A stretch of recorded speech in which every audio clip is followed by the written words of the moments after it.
Şu Xanbek ukam. Mana uyini mana dostları salı berdi. Endi mana şu Xanbek ukam özü dagın özünün atıdan ana şu özleri toplap otkan fondqo. Xanbek özü mana şu 50 bin puldu bereyin degen niyeti var edi.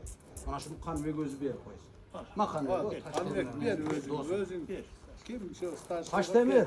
Bundan keyingi mana Xudo xolasa Ötkür ukam düyügö, Narık ukam düyügö, kereke jarap qalsa biz mingden bir razıyız. Mana şu Xanbek selerge fondunlarga qo'shgan qo'shimi.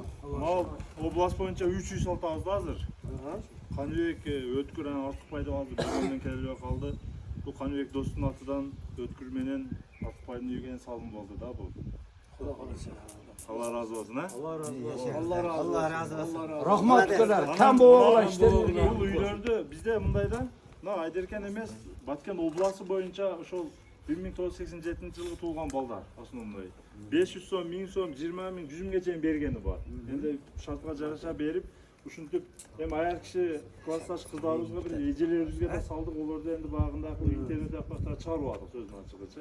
Эми мына досторубуз да ушул 3 эле бала экен ушундай. Ошолордон үйлүү кылып койсок анан буюрса токтойбуз, Кыргызстан дальше кете беребиз. Муктаждар Allah razı olsun sizlerden. Allah razı olsun. Ушундай.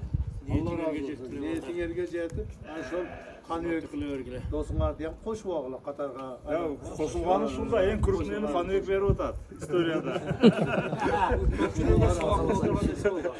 Çıkarıp berdi mi?